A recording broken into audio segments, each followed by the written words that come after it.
Assalamualaikum warahmatullahi wabarakatuh. Waalaikumsalam warahmatullahi wabarakatuh. Kepada yang terhormat Ibu Yuni Raraswati selaku Wakil Kepala Urusan Kurikulum yang kami hormati, dan Bapak Ibu guru semuanya yang kami hormati pula. Terima kasih atas kedatangannya untuk mengikuti kegiatan pembahasan modul 1.4 yaitu budaya positif. Ini merupakan kegiatan dari guru penggerak. Maka marilah kita mulai kegiatan pada hari ini dengan berdoa bersama-sama terlebih dahulu supaya kegiatan yang akan kita laksanakan bisa berjalan dengan lancar. Berdoa dipersilakan. Berdoa selesai. Terima kasih Bapak Ibu guru semuanya. Kami di sini nanti kita akan belajar bersama ya, karena kita sama-sama belajar mengenai tentang budaya positif. Perkenalkan dulu, saya Renata Kertasari, guru bahasa Jawa di SMA Negeri 10 Purworejo, juga pembina kegiatan ekstrakurikuler Tentara Semandasa, juga merupakan pembina OSIS Sesi 8 Bahasa dan Sastra. Kompetensi pada modul 1.4 ini, yaitu modul ini diharapkan berkontribusi untuk mencapai kompetensi sebagai berikut. Guru memahami pentingnya mengetahui kebutuhan belajar dan lingkungan yang memfasilitasi seluruh individu di sekolah agar dapat meningkatkan kompetensinya secara aman dan nyaman. Guru sebagai bagian komunitas sekolah bersama-sama mengembangkan dan mewujudkan visi sekolah yang berpihak pada murid dan berlandaskan nilai-nilai kebajikan yang universal. Nah, sebagai pertanyaan pemahaman, di sini sudah dituliskan. Setuju atau tidak setuju? Nanti Bapak Ibu guru semua akan memberikan pendapat. Hukuman dapat mendisiplinkan anak. Yang kedua, pemberian hukuman dengan hal positif seperti membaca atau membersihkan halaman sekolah dapat meningkatkan disiplin anak. Yang ketiga, memberi penghargaan dapat meningkatkan motivasi belajar anak. Nah, bagaimana Bapak Ibu semuanya? Apakah ada yang ingin menyampaikan pendapat? Bagaimana apakah hukuman itu bisa mendisiplinkan anak? Hukumannya itu ada yang diberi positif seperti membaca, apakah itu bisa mendisiplinkan anak? Mungkin Pak Sandi mau memberikan pendapatnya. Terima kasih. Siswa dalam hal pembelajarannya itu akan meningkatkan kreativitas bagi anak.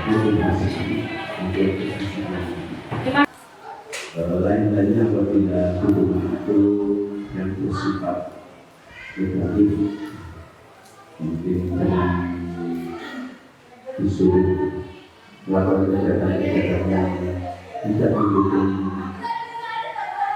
siswa dalam belajarnya, itu akan berakibat negatif bagi anak. Terima kasih. Terima kasih tepuk tangan untuk Bapak Sandi. Bisa. Lalu bagaimanakah dengan Bapak Ibu guru yang lain? Ada yang mau memberi tanggapan? Enak ini? Sama. Bu Yuni? Terima kasih. Untuk beropini ada beberapa. Saya ingin mengapresiasi pertanyaan tematik nomor 1, bahwa hukuman dapat mendisiplinkan anak. Kami sepaham dengan pernyataan itu bahwa hukuman bisa mendisiplinkan anak, tapi tentu saja hukuman di sini tentu saja memiliki aturan dan prinsipnya. Maksudnya, ketika kita menyampaikan hukuman itu juga harus disesuaikan dengan aturan-aturannya. Misalnya ini, kalau saya mengajar pelajaran bahasa Indonesia, ternyata anak yang kami minta untuk menyusun kalimat misalnya itu menjadi tidak bisa, misalnya menyusun kalimat ternyata tidak bisa ya, maka kami memberikan hukumannya misalnya dengan tentu saja sesuai dengan kompetensi dasar yang kita ajarkan.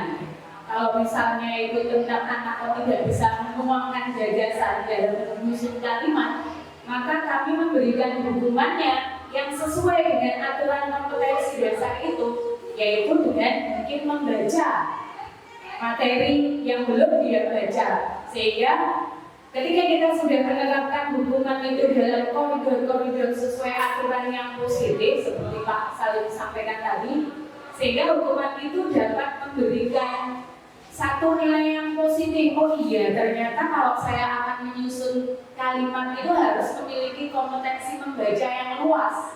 Nah, seperti itu.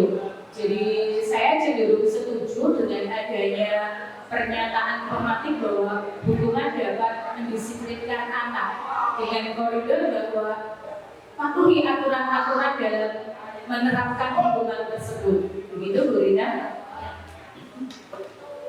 Terima kasih Bu Yuni, tepuk tangan untuk Bu Yuni.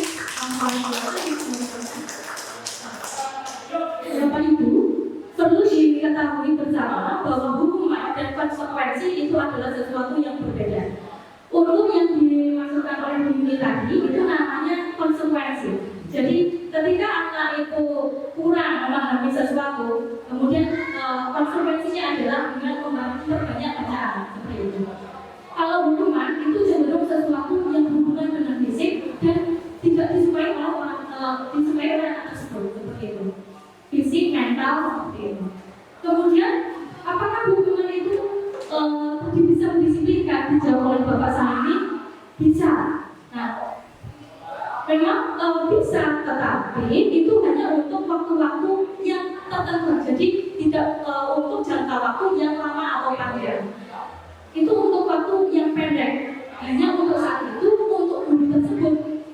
Mungkin nanti kalau misalnya ya Bu Enda, ada murid rambutnya panjang, disuruh sama Bu Enda, rambutmu panjang, Ustaz, kalau misalnya tidak Ustaz tidak boleh masuk ke ruangan saya mengikuti pelajaran, itu hukuman. Nah, mungkin anak itu akan patuh sama Bu Enda seperti itu karena akan Ustaz.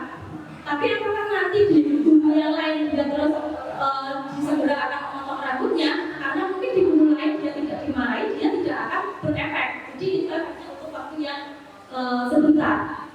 Ada anak berangkat sekolah terlambat dihukum karena kamu terlambat dari lapangan 10 kali. Itu hanya akan mengefek jelas mungkin hanya untuk hari itu. Mungkin hari besok karena dia sudah tahu paling nanti saya suruh keliling lapangan. Jadi itu nanti anak sudah tidak takut lagi untuk dihukum karena karena seperti itu. Jadi tidak ada motivasi dari dalam diri, motivasi intrinsik namanya. Nah,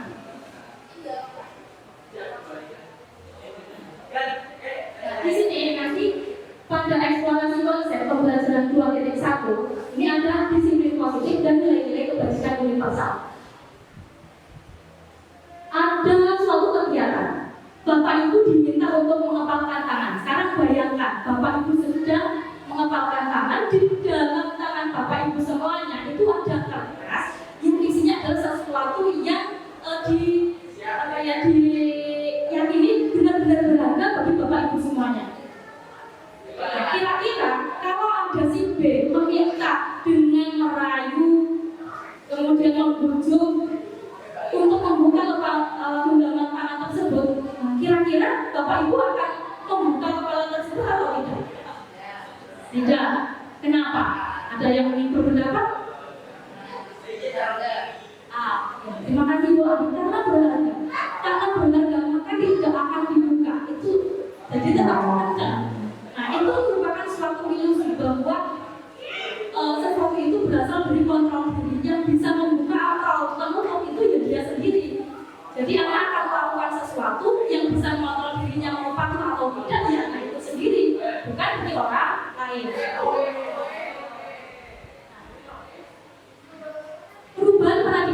kontrol seperti yang tadi sudah diilustrasikan dengan genggaman tangan.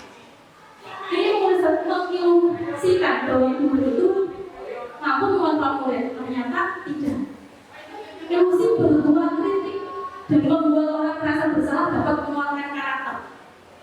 Ilusi bahwa semua penguatan karakter positif, efektif dan bermanfaat.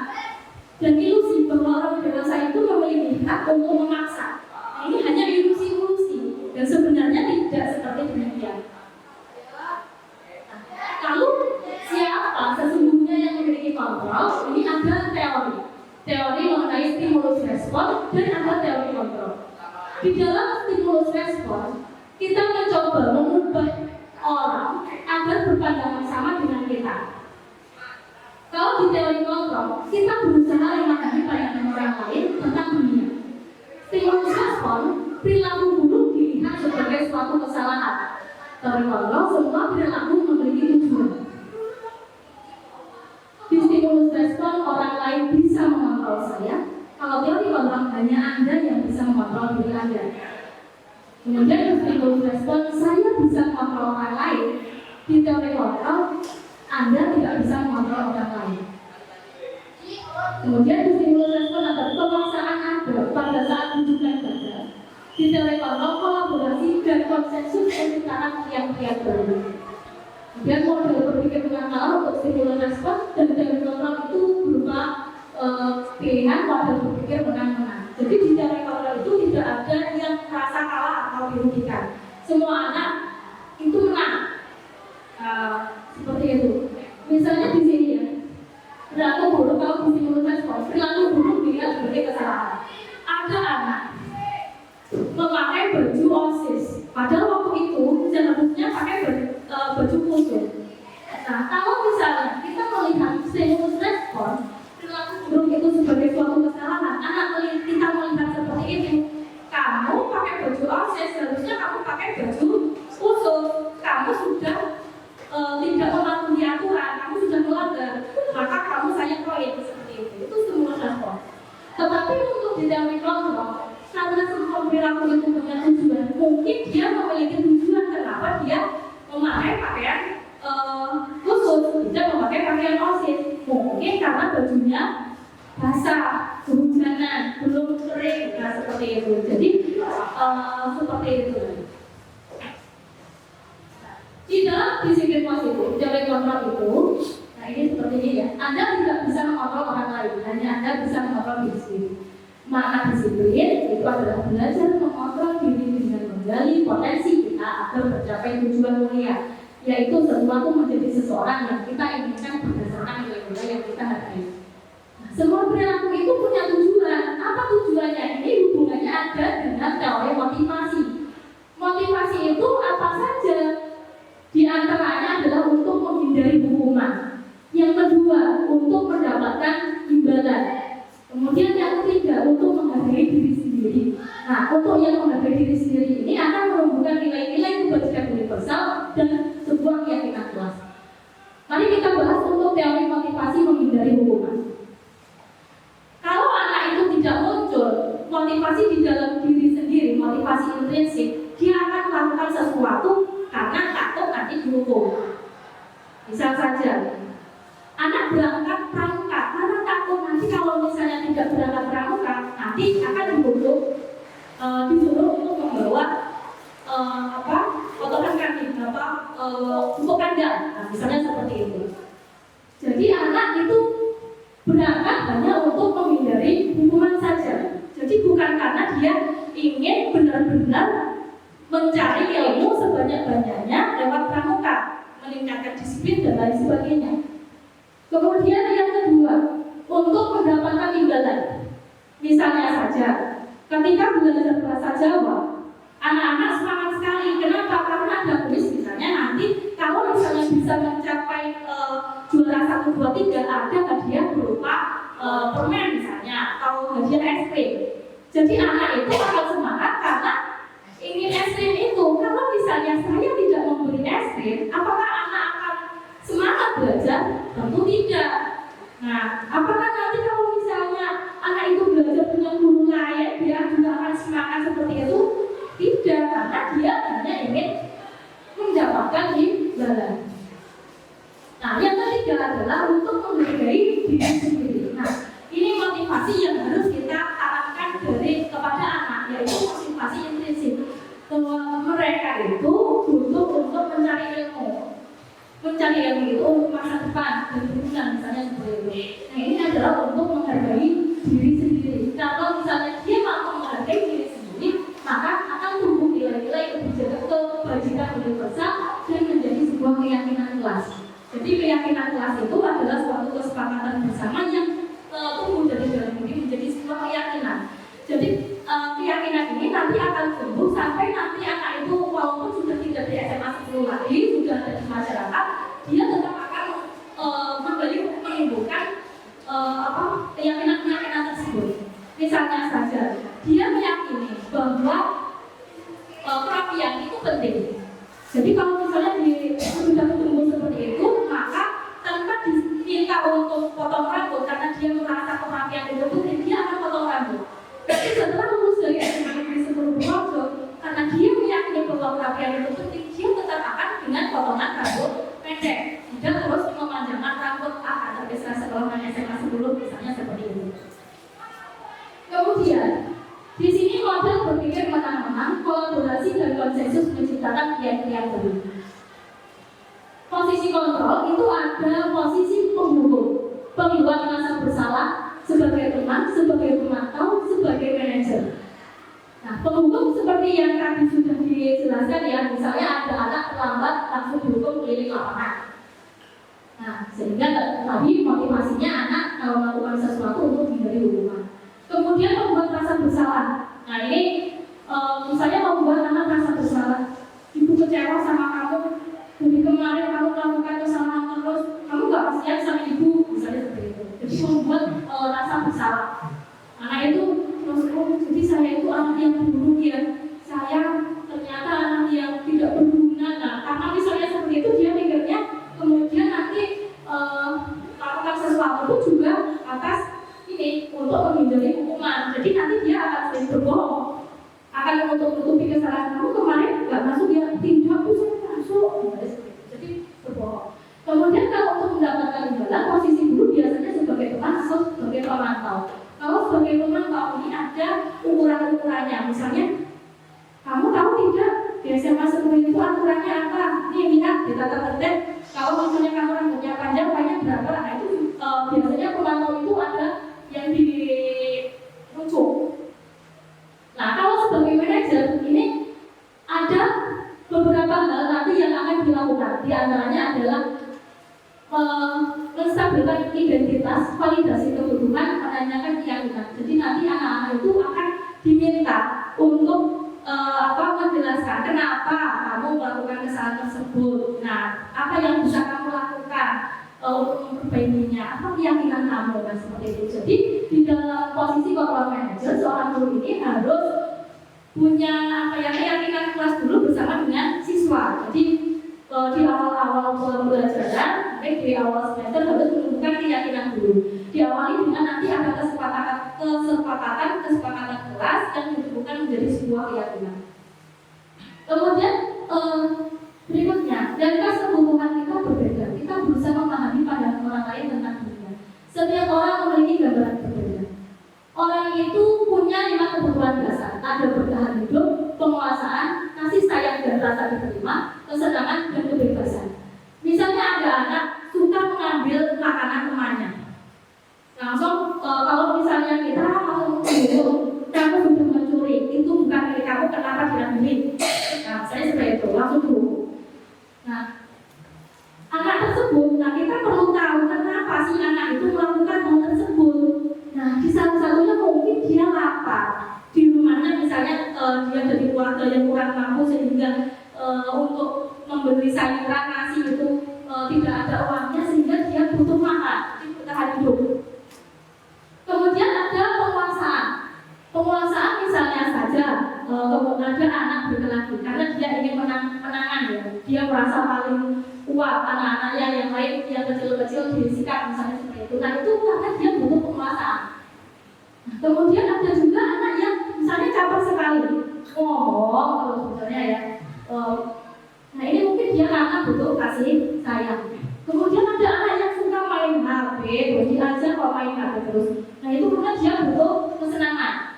Kemudian ada anak yang mungkin diajar malah tiduran di belakang karena sudah disediakan tempat. Ini karena butuh kesenangan. Ini nanti apa yang harus dilakukan oleh guru untuk melihat bahwa manusia punya kebutuhan hidup. Nah itu bagaimana cara mengatasinya? Apakah mana dari disiplin? Disiplin berasal dari bahasa Latin disiplina yang artinya belajar. Makna asal dari kata ini berkonotasi dengan disiplin diri dari murid-murid Sokrates dan Plato. Disiplin diri membuat orang menggali potensinya menuju sebuah tujuan apa yang dia hargai. Namun dalam budaya kita, maka disiplin telah berubah menjadi sesuatu yang dilakukan seseorang pada orang lain untuk mendapatkan kepatuhan. Kecenderungan umum adalah menghubungkan kata disiplin dengan ketidaknyamanan, bukan dengan apa yang kita hargai atau mencapai suatu tujuan mulia. Jadi sekarang kalau misalnya muncul istilah disiplin, kebanyakan yang ada di otak, kemudian anak-anak sesuatu yang berhubungan dengan kepatuhan dan juga tidak nyaman. Untuk membuat disiplin apa? Ada aturan-aturan, aduh ribet banget, rumit sekali. Jadi anak merasa terbebani. Nah, nilai-nilai kebajikan universal. Nilai-nilai kebajikan adalah sifat-sifat positif manusia yang merupakan tujuan mulia yang ingin dicapai setiap individu. Nilai-nilai tersebut bersifat universal dan lintas bahasa, suku, bangsa, agama maupun latar belakang. Setiap perilaku perbuatan memiliki tujuan. Dengan mengaitkan nilai-nilai kebajikan yang diyakini seseorang, maka motivasi intrinsiknya akan terbangun sehingga menggunakan motivasi dari dalam untuk mencapai tujuan mulia yang diinginkan.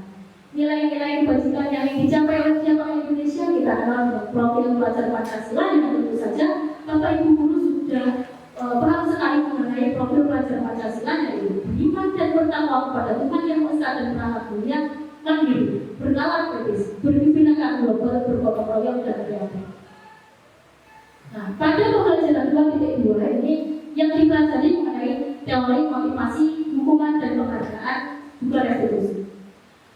Seperti tadi yang sudah saya singgung tadi, teori motivasi itu yang pertama adalah untuk menghindari ketidaknyamanan atau hukuman. Apa yang akan terjadi apabila saya tidak melakukannya? Kalau misalnya apabila saya tidak masuk dalam tepat waktu, apa yang akan terjadi? Nah, karena dia takut pada hubungan. Nah, ini motivasinya adalah motivasi eksternal. Mungkin anak-anak juga ada yang berpikir, kenapa saya apa yang terjadi kalau misalnya saya ini pakai baju bukan pakaian milik itu, saya berangkat, nanti di sana saya nggak boleh masuk ke kelas. Aduh, nanti saya suruh pulang lagi lah, daripada saya nanti dipermalukan oleh teman-teman, saya mungkin tidak berangkat, misalnya seperti itu. Atau misalnya saya berangkat nanti takut dihukum kalau kita tidak berangkat, itu karena untuk menghindari ketidaknyamanan. Yang kedua, untuk mendapatkan imbalan dari orang lain atau institusi. Apa yang akan saya dapatkan apabila saya melakukannya? Jadi kalau misalnya mau melakukan sesuatu, misalnya mau mengikuti perintah saya, kemudian anak-anak berpikir seperti ini, apa yang akan dapat saya dapatkan kalau misalnya saya nggak mendapat hadiah dari pembelajaran bahasa Jawa, nggak dapat ekstrim, nggak saya belajar misalnya seperti itu. Kalau misalnya saya dapat ekstrim, saya akan semangat. Itu motivasinya masih eksternal. Kemudian motivasi yang internal ini untuk menghargai diri sendiri. Saya akan menjadi orang seperti apa bila saya melakukannya. Itu yang perlu dikatakan. Nah, ini menurut Ki Hajar Dewantara mengenai istilah merdeka. Kita sudah belajar mengenai merdeka. Jadi merdeka itu sebenarnya bukan merdeka sebebas-bebasnya, tetapi di sini menurut Ki Hajar Dewantara, merdeka itu artinya tidak hanya terlepas dari perintah, akan tetapi juga cakap buat memerintah diri sendiri. Jadi anak-anak itu cakap cuma memerintah diri sendiri. Nah, seperti itu. Jadi merdeka bebas untuk menentukan perintah bagi diri sendiri. Nah, seperti itu.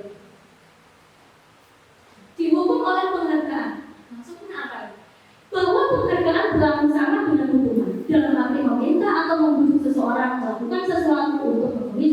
tujuan tertentu dari orang yang meminta atau membutuh. Dorongannya eksternal dan ada faktor ketergantungan.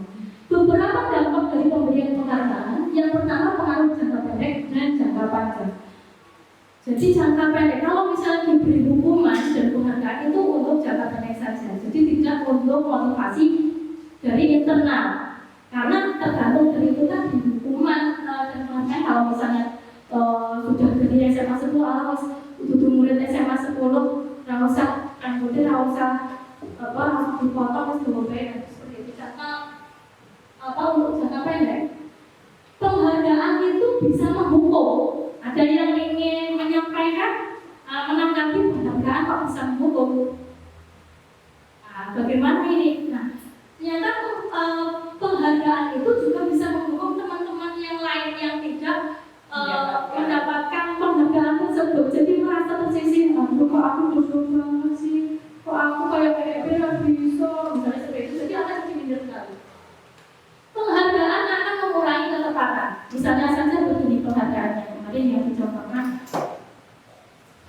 Misalnya sedang pelajaran yang bisa mengumpulkan lebih cepat, nanti istirahatnya Bapak tambahin, bisa langsung istirahat. Walaupun misalnya waktu istirahatnya pukul 10, sekarang setengah 10, kalau sudah bisa langsung istirahat. Misalnya seperti itu. Nah, ternyata ini bisa mengurangi ketepatan. Anak itu yang tadinya sedang mengerjakan UTS misalnya ya, PTS, kemudian sedang mengerjakan karena ada bisa istirahat, kemudian dia nanti jadi asal-asalan mengerjakannya sehingga tidak tepat lagi, jadi ngawur. Karena ingin mendapatkan hadiah berupa istirahat yang lebih panjang. Penghargaan itu tidak efektif. Nah, itu penghargaan tidak efektif karena tadi untuk jangka pendek itu tadi. Penghargaan bisa merusak hubungan.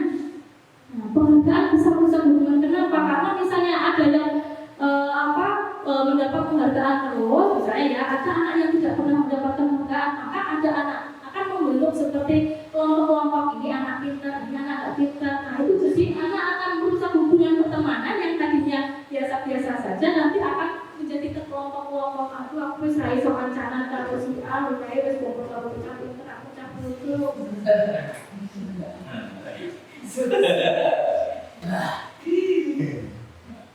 Kemudian dihukum oleh penghargaan. Penghargaan menurunkan kualitas.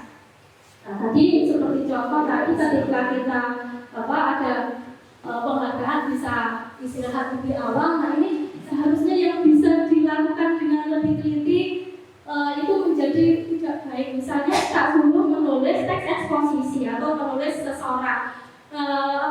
Jadi pengerjaannya hanya asal-asalan, seharusnya dengan waktu sampai pukul 10 misalnya, itu dia bisa mengerjakannya sampai selesai dan kalimatnya bagus tertata. Tapi karena itu tadi ada iming-iming untuk bisa lebih cepat mendapatkan waktu istirahat banyak, maka kreativitasnya itu juga akan turun, kualitasnya juga akan turun. Penghargaan akan mengurangi motivasi intrinsik karena tadi motivasinya eksternal itu ya. Nah, ini Bapak Ibu kami minta untuk mengamati ini hukuman atau sebuah konsekuensi. Mencatat 100 kali di dalam buku kalimat, saya tidak akan terlambat lagi karena terlambat ke sekolah. Ini hukuman atau konsekuensi? Hukuman. Lari mengelilingi lapangan basket 2 kali karena terlambat hadir di sekolah. Hukuman. Murid diminta untuk push up 15 kali karena tidak menggunakan masker ke sekolah.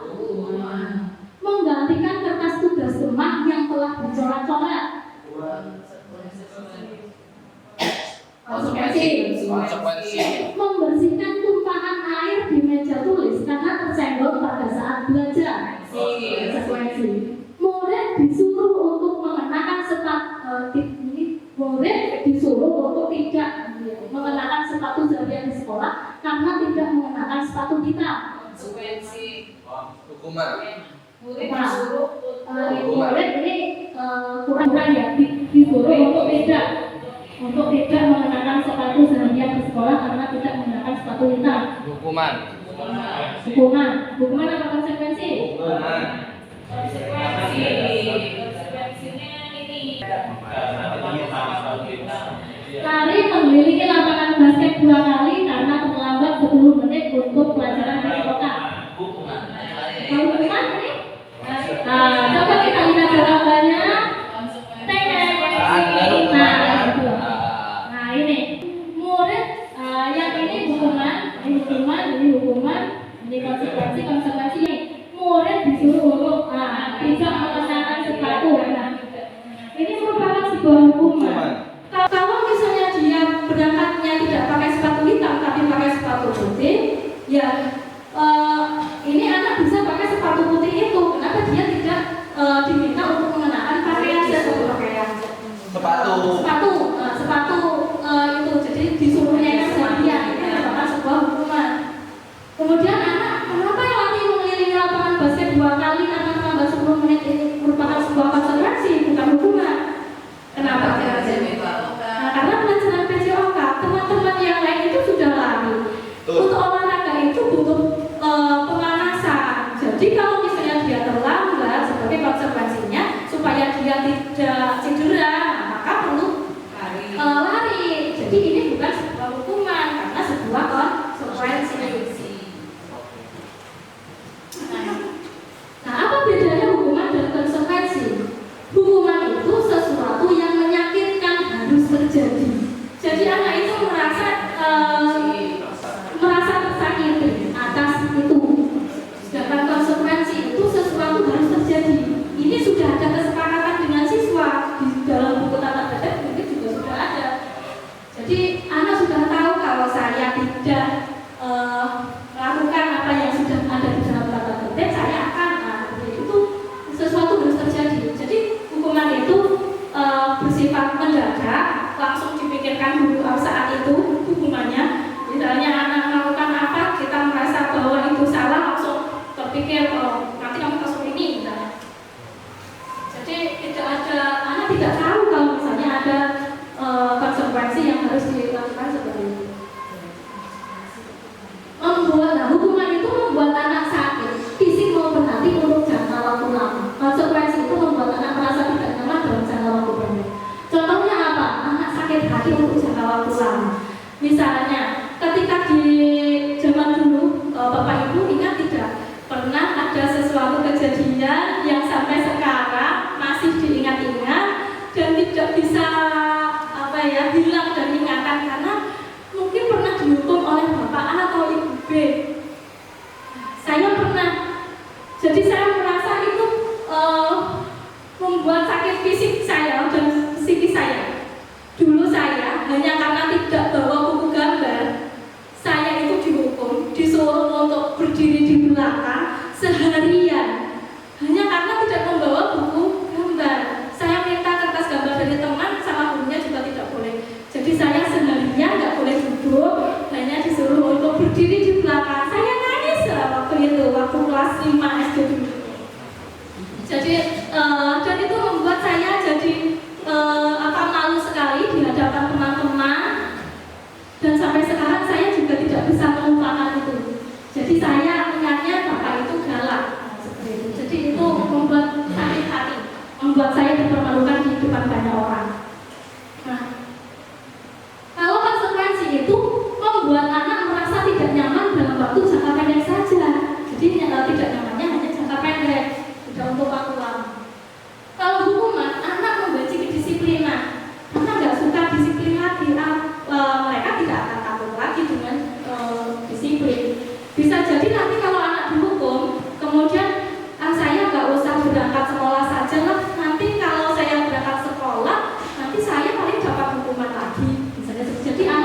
identitas gagal, ada identitas sukses menjadi anak yang disiplin.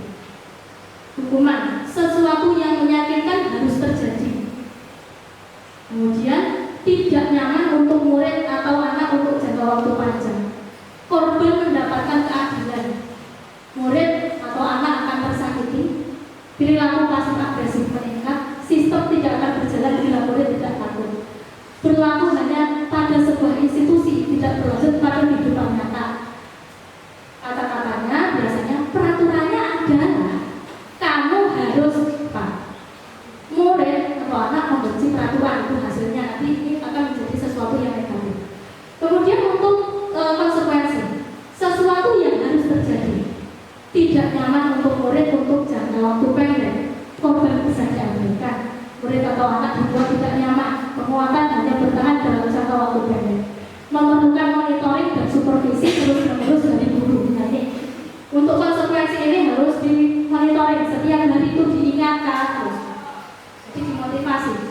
Kemudian membantu penerapan mengikuti peraturan dalam masyarakat. Kalimatnya biasanya, apa peraturannya? Mampukah kamu melakukannya? Terima kasih. Murid atau anak menghormati peraturan. Ini sifatnya netral. Sedangkan ini restitusi yang berhubungan dengan keyakinan. Restitusi itu pilihan menguatkan untuk murid atau anak dalam jangka waktu panjang, korban mendapatkan ganti, murid atau anak mendapatkan penguatan, masalah terpecahkan, murid belajar bertanggung jawab untuk perilakunya, fokus pada pemecahan masalah dalam jangka waktu panjang. Apa yang kamu yakini, apa yang bisa kamu lakukan untuk memperbaiki masalah ini. Murid atau anak menghormati dirinya dan orang lain, ini akan menjadi sesuatu yang positif. Contohnya seperti ini. Anak mendapat ganti, korban mendapat ganti, masalah terpecahkan. Misalnya ada anak berkelahi. Ketika berkelahi, kemudian dilerai, kemudian dimasukkan ke BD. Nah, si korban akan mendapat ganti apa? Apa yang kamu inginkan? Apa ganti apa yang kamu inginkan? Misalnya ya, berupa kancing baju saya lepas. Nah, terus kemudian pelakunya, apa yang bisa kamu lakukan untuk memperbaiki hal ini? Nah, nanti saya akan memasangkan kancing itu lagi. Tapi saya tidak bisa menjahit. Nanti kamu saya fasilitasi belajar menjahit, misalnya seperti ini. Sehingga kancing itu bisa terpasang lagi dan tidak si korban tidak dimarahi orang tuanya karena bajunya lepas kancingnya. Nah, apa itu restitusi? Restitusi adalah proses menciptakan kondisi bagi murid untuk memperbaiki kesalahan mereka sehingga mereka bisa kembali pada tokoh mereka dengan karakter yang lebih kuat. Restitusi juga merupakan proses kolaboratif yang mengajarkan murid untuk mencari solusi untuk masalah mereka dan membantu murid berpikir tentang orang seperti apa yang mereka ingin menjadi atau tujuan kuliah dan bagaimana harus diperlakukan orang lain. Jadi di restitusi ini nanti akan terwujud keyakinan apa yang harus saya lakukan, apa yang bisa saya lakukan untuk orang lain, bagaimanakah saya menjadi orang yang saya inginkan seperti itu. Nah, ciri-cirinya untuk restitusi bukan untuk menembus kesalahan, namun untuk belajar dari kesalahan, untuk memperbaiki hubungan, tawaran bukan paksaan. Restitusi menuntut untuk melihat ke dalam diri. Restitusi mencari kebutuhan dasar yang mendasari tindakan. Restitusi diri adalah cara yang paling baik. Restitusi fokus pada karakter bukan tindakan. Restitusi fokus pada solusi. Restitusi memberikan murid yang berbuat salah pada kelompoknya. Jadi di restitusi ini anak diminta untuk mencari sendiri solusi atas apa yang dilakukan. Misalnya dia sering berangkat terlambat. Nanti anak akan ditanya kenapa kamu terlambat. Saya kalau misalnya berangkat itu rumahnya jauh. Kemudian saya juga harus masak kompeni adik saya, nganter mbaknya misalnya gitu. Lalu keyakinan apa yang ada di dalam diri kamu untuk hal ini? Keyakinannya yaitu kalau berangkat sekolah itu harus tepat waktu, harus menghargai waktu. Nah, apa yang bisa kamu lakukan untuk ini? Terus nanti anak diminta untuk mencari solusi sendiri atas masalah. Berarti kalau seperti itu saya berangkatnya harus lebih kasih, bangunnya juga lebih kasih, seperti itu. Jadi adik juga adik sama mbak juga bisa dilayani, kemudian dia bisa berangkat tepat waktu. Kemudian pembelajaran yang ketiga mengenai keyakinan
pelatihan. Jadi juga harus ditunjukkan bahwa disiplin itu suatu hal yang penting. Nah, diawali dari kesepakatan kelas. Jadi Bapak Ibu guru bisa membuat kesepakatan kelas. Kesepakatannya apa? Misalnya datang tepat waktu, di dalam kelas tidak sambil tidak sambil main HP, misalnya makan ketika jam istirahat, misalnya. Nah, kalau misalnya kesepakatan itu sudah terwujud, akan menjadi sebuah keyakinan kelas. Keyakinannya apa? Misalnya untuk tadi tidak makan di jam pelajaran, itu berarti dia memiliki keyakinan adalah menghormati orang lain. Nah, kemudian kalau misalnya dia berangkat tepat waktu, tidak terlambat, nah berarti dia keyakinan kelasnya adalah disiplin. Kemudian kalau dia semua orang itu memiliki suatu keyakinan kelas, akan menjadi sebuah lingkungan positif. Lingkungan yang positif akan menjadi budaya positif. Nah, kegiatan pendalaman keyakinan kelas bisa dilihat dengan tabel Y dan tabel T. Di sini ada terdengar, terlihat, berperilaku. Kalau hormat itu terdengarnya seperti apa, perilakunya seperti apa, terlihatnya apa yang bisa diamati, terlihatnya seperti apa. Kalau bekerja, terdengar seperti apa, berperilaku seperti apa, seperti itu. Misalnya di sini Bapak, kami meyakini bahwa sangat penting untuk menghargai semua orang dan barang dari orang lain. Maka yang terdengar ada kalimat seperti ini. Ada orang yang berbicara, yuk saya bantu, kita bisa selesaikan ini bersama. Terima kasih. Oh iya, permisi, boleh saya pinjam? Nanti akan saya segera kembalikan. Ini karena dia hormat, maka terdengar kalimat-kalimat seperti ini. Ada hormat, atau terima kasih, tolong, boleh saya pinjam? Nah, seperti itu. Bagaimana perilakunya? Perilakunya ada, bisa dilihat dengan tersenyum ramah, memberikan salam hormat, berjabat tangan, kemudian meletakkan tangan di dada, saling, kemudian memberikan ruang bekerja, untuk tubuh yang tenang, terlihatnya berempati terhadap perasaan orang lain, memegang barang milik orang lain hanya dengan izinnya, mendengarkan dengan seksama, senantiasa berbuat baik, berbagi. Di sini ada tabel tampak seperti dan tidak tampak seperti. Kalau dia anak yang hormat, maka dia akan datang tepat waktu. Kalau dia tidak hormat, nah ini sering hadir terlambat. Kalau dia hormat, menyapa teman dan guru setiap hari. Kalau dia tidak hormat, dia akan acuh pada teman dan guru. Kalau hormat, dia akan mengambil barang teman yang telah dipinjam dan ucapkan terima kasih. Kalau dia tidak hormat, dia tidak mengembalikan barang yang telah dipinjam dan meletakkannya sembarangan. Kemudian untuk bekerja, kalau dia bekerja dengan baik, maka takut bekerja dan menyimak guru. Kalau dia tidak bekerja dengan baik, dia tidak mendengarkan guru dan acuh-acuh. Kemudian kalau dia sudah bekerja, dia akan menyerahkan tugas tepat waktu. Kalau tidak bekerja, maka tugas tidak diberikan. Nah ini peraturan kelas. Nah peraturan kelasnya bagaimana? Keyakinan kelasnya ini keyakinan kelas yang apa kira-kira? Selalu kembalikan buku ke tempatnya. Nah ini apa? Kemudian dilarang mengganggu orang lain. Hadir di sekolah 15 menit sebelum pembelajaran dimulai. Dilarang melakukan kekerasan. Dilarang menggunakan narkoba, bergantian atau menunggu giliran. Gunakan masker. Jangan berlari di kelas atau koridor. Nah, keyakinan kelas apa yang terbentuk berdasarkan peraturan ini? Kalau selalu kembalikan buku ke tempatnya, ini berarti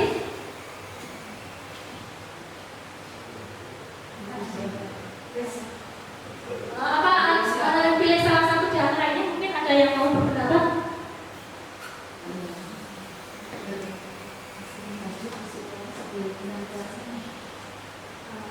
Ini menghormati orang lain sebagai sebuah komitmen.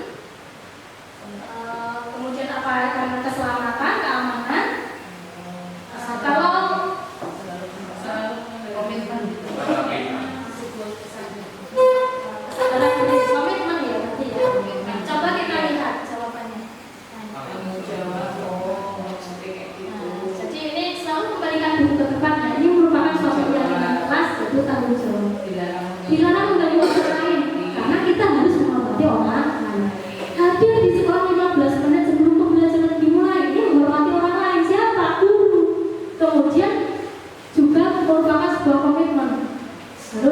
tepat waktu.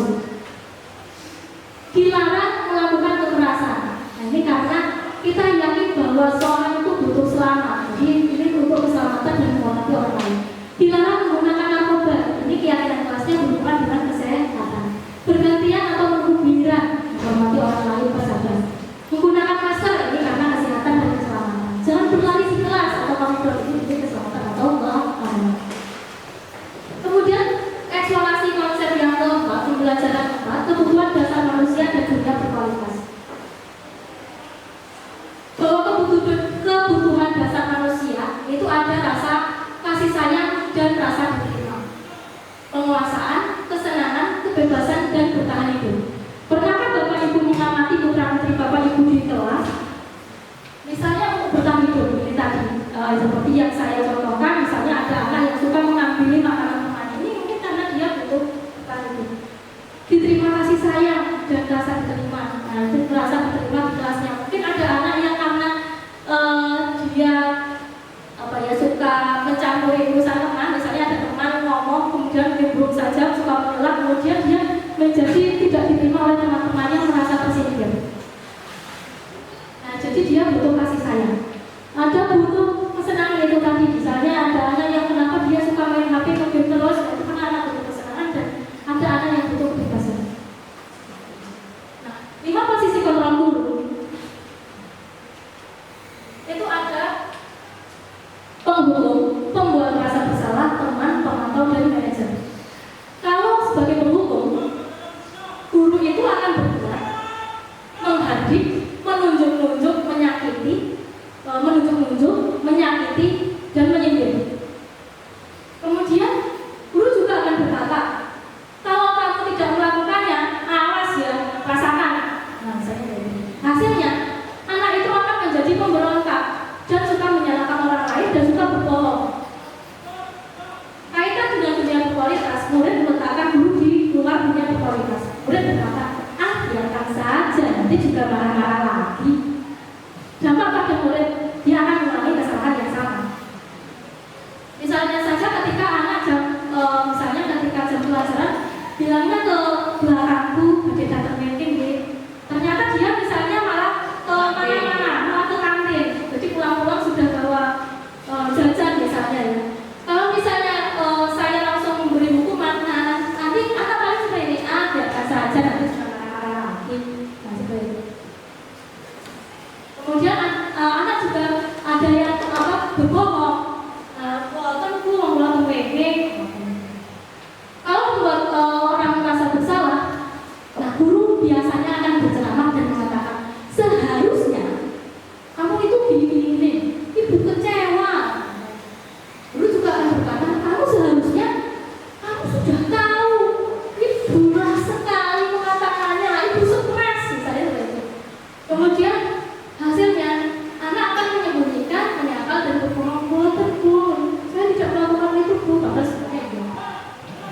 Kemudian kaitan dengan dunia berkualitas, murid meletakkan guru dengan dunia berkualitas. Murid akan berkata, maafkan saya. Kemudian dampak pada murid merasa rendah diri. Kalau guru sebagai teman, nah ini guru membuat alasan-alasan untuk muridnya. Maksudnya seperti apa? Misalnya ketika anak datang terlambat, kok kamu terlambat lagi? Iya bu, ini tadi berangkatnya kesiangan loh. Harusnya tadi mbak saya harus saya makan jam 6, malah tadi jam 6:04 baru siap, misalnya seperti itu. Ya sudah, saya langsung saja besok kamu nggak usah terlambat lagi ya, tapi nanti yang ini tidak saya tulis di buku catatan keterlambatan misalnya seperti itu. Nah, guru berkata, ayolah lakukan demi ibu, masa kamu tidak mau? Ingat, ibu tidak pernah ibu pernah bantu apa, suruh mengingat ibu pernah bantu apa. Kemudian hasilnya anak menjadi ketergantungan.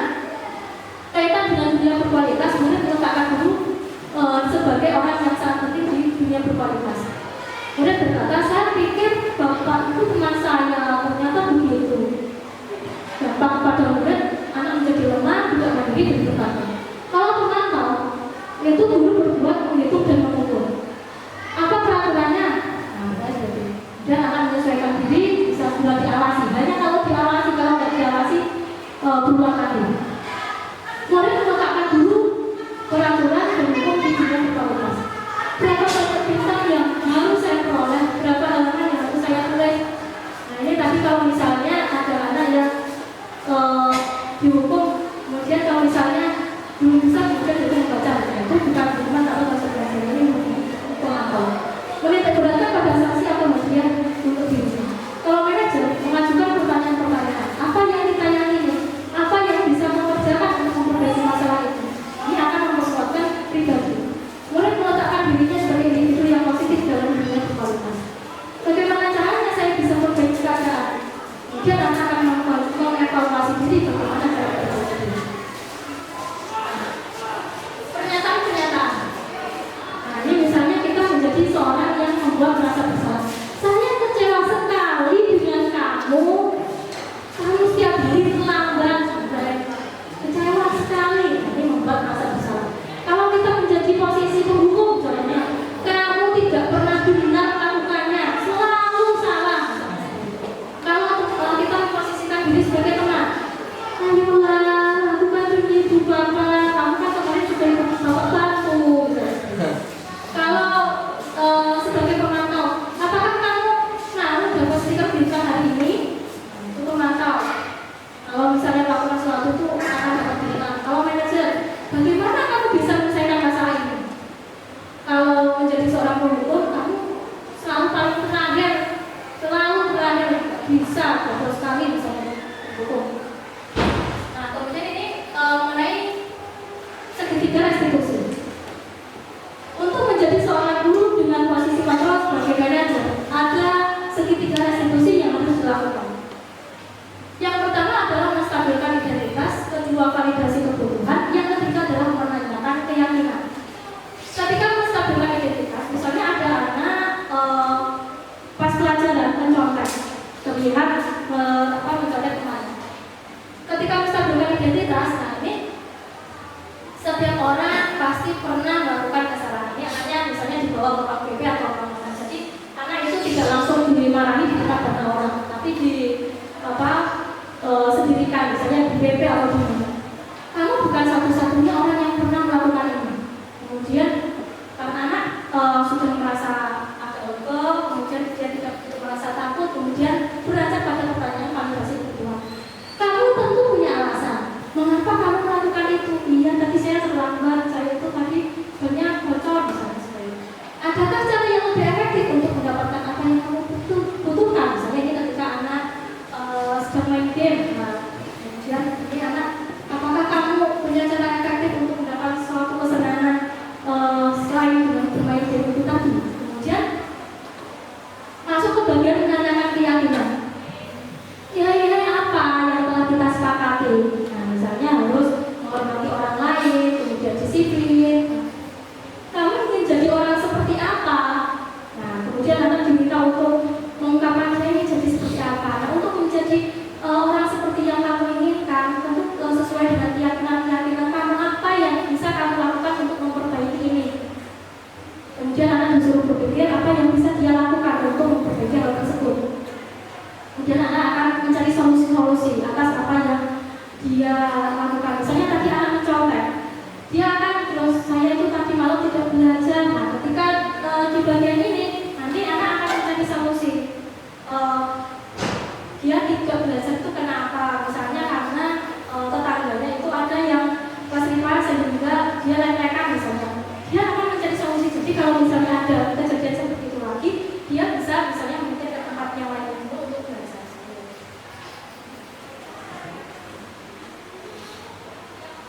Nah ini untuk menstabilkan identitas biasanya yang disampaikan ke guru, berbuat salah itu hal yang manusiawi. Tidak ada manusia yang sempurna. Bapak itu juga buat salah, kita pasti bisa menyelesaikan permasalahan. Bapak itu tidak tertarik untuk mencari tahu siapa yang benar, siapa yang salah. Bapak itu lebih tertarik untuk menyelesaikan masalah.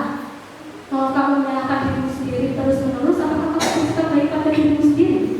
Kemudian pada validasi kebutuhan, guru bisa berkata, kamu bisa saja melakukan hal yang lebih buruk, tapi kamu tidak melakukannya kan? Kamu pasti punya alasan mengapa melakukannya. Apa yang penting bagi kamu?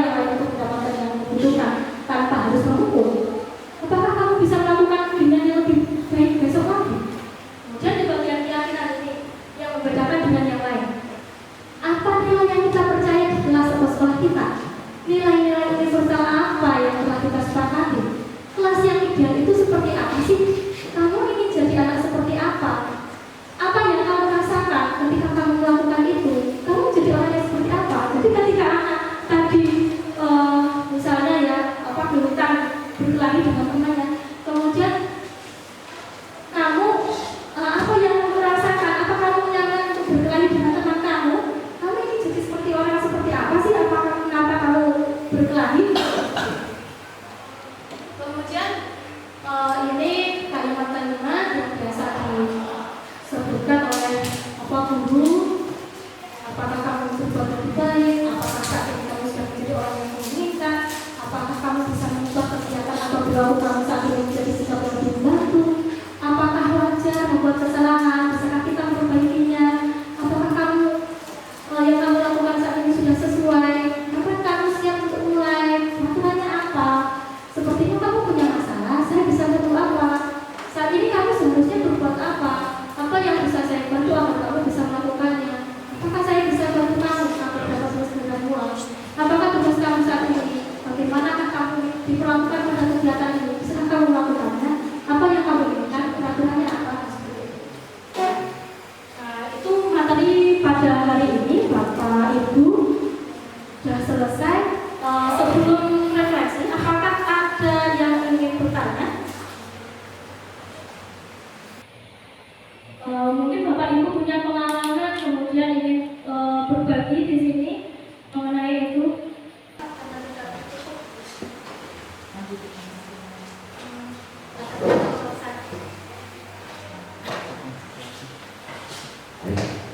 Terima kasih waktu yang diberikan oleh Bu Rina ke saya. Refleksinya ya intinya tadi guru pun juga punya salah. Mungkin juga tidak ada yang sempurna, guru tidak ada yang sempurna seperti itu. Dari saya. Terima kasih. Terima kasih tepuk tangan untuk Pak Sugiarto. Jadi paradigma itu tadi kalau misalnya tadi biasanya misalnya saya sebagai seorang guru dengan posisi kontrol hukum mungkin bisa jadi ya kita akan mengubah diri kita untuk menjadi posisi kontrol yang lain, misalnya dengan posisi tadi sebagai seorang manajer. Kemudian yang kedua, perasaan apa yang muncul selama mengikuti sesi ini khususnya mengenai makna disiplin dan motivasi intrinsik? Mungkin Bu Ali mau menyampaikan perasaannya bagaimana, Bu Ali?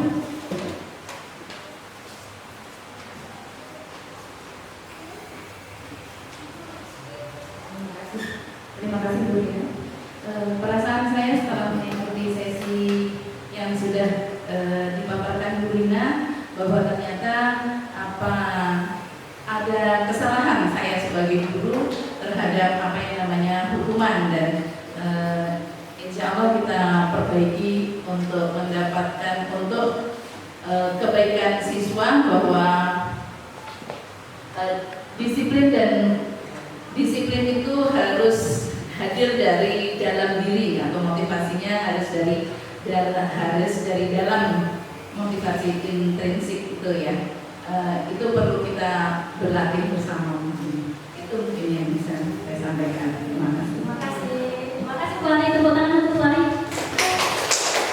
Selanjutnya, peran guru seperti apakah yang saya telah lakukan selama mengikuti modul ini?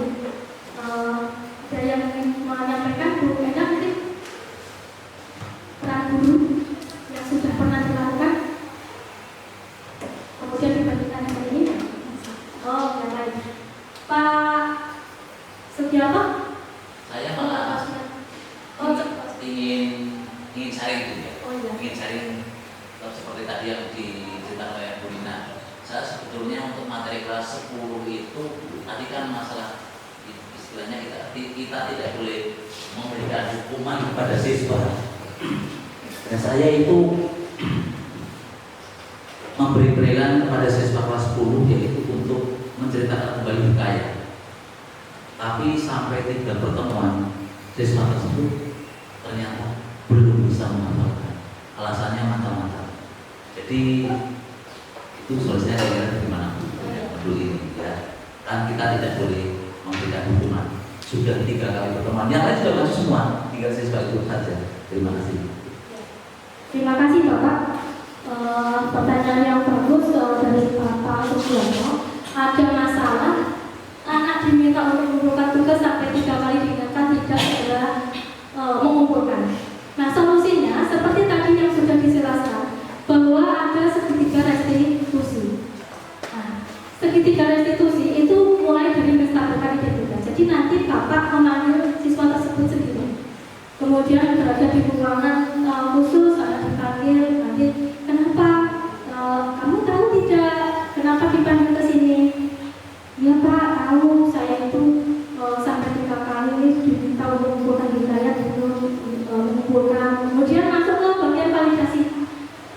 Kenapa kamu tidak mengumpulkan? Misalnya anak mengatakan saya masih bingung Pak mengenai hidayat. Saya itu tidak punya bahan bacaan yang banyak. Kalau misalnya di rumah saya pekerjaannya banyak sekali, tidak ada waktu cukup, misalnya seperti itu jawabannya. Kemudian nanti di bagian yang terakhir, yaitu untuk menanyakan keyakinan kamu, apa yang keyakinan yang kita sepakati? Keyakinan kita adalah menunjukkan rasa disiplin dan tanggung jawab, menghormati orang lain. Nah nanti ketika anak keyakinan apa, nanti anak kan jawab. Nah terus apa yang bisa kamu lakukan untuk memperbaiki hal ini? Kemudian anak akan nanti akan berpikir mencari solusi, karena dia kan tahu tadi permasalahan dari dirinya itu apa, kenapa sampai berkali-kali tidak mengumpulkan. Nah itu nanti anak akan memikirkan solusi. Nah bagaimana caranya kalau misalnya dia banyak pekerjaan, berarti dia nanti misalnya di rumah, nanti dia pada waktu libur misalnya dia bisa bekerja kelompok dengan teman yang lainnya, kayak buku bacaannya banyak, kemudian dia juga bisa mengakses internet, kemudian dia juga tidak terganggu oleh adik timnya misalnya di rumah, atau pekerjaannya banyak sekali seperti itu. Jadi nanti dia akan mencari solusi sendiri atas permasalahan yang dia sudah tahu masalahnya itu apa sebenarnya. Betul Pak. Jadi Terima kasih. Terima kasih. Kemudian untuk peran ini tadi mungkin Pak Restu mau menyampaikan peran guru seperti apakah yang telah saya lakukan. Kemarin-kemarin Bapak Restu pernah melakukan apa? Sebagai penghukumkah, atau sebagai pembuat merasa bersalah, atau sebagai teman kepada siswa? Kalau pada murid pernah menghukum belum? Pernah. Berarti pernah menjadi seorang penghukum, pernah menjadi teman? Oh pernah, ya. Kalau yang restitusi sudah pernah belum? Belum, ya. Kemudian saya akan menjadi guru yang seperti apakah setelah mengikuti modul ini? Manajer, ya. Terima kasih. Karena posisi kontrol yang paling bagus yaitu sebagai seorang manajer menumbuhkan keyakinan intrinsik dari dalam diri siswa, karena nanti efeknya juga akan berimbas lebih lama. Tepuk tangan untuk Bapak Ibu sekali, ilmu yang pastinya bermanfaat dan nanti bisa Bapak Ibu terapkan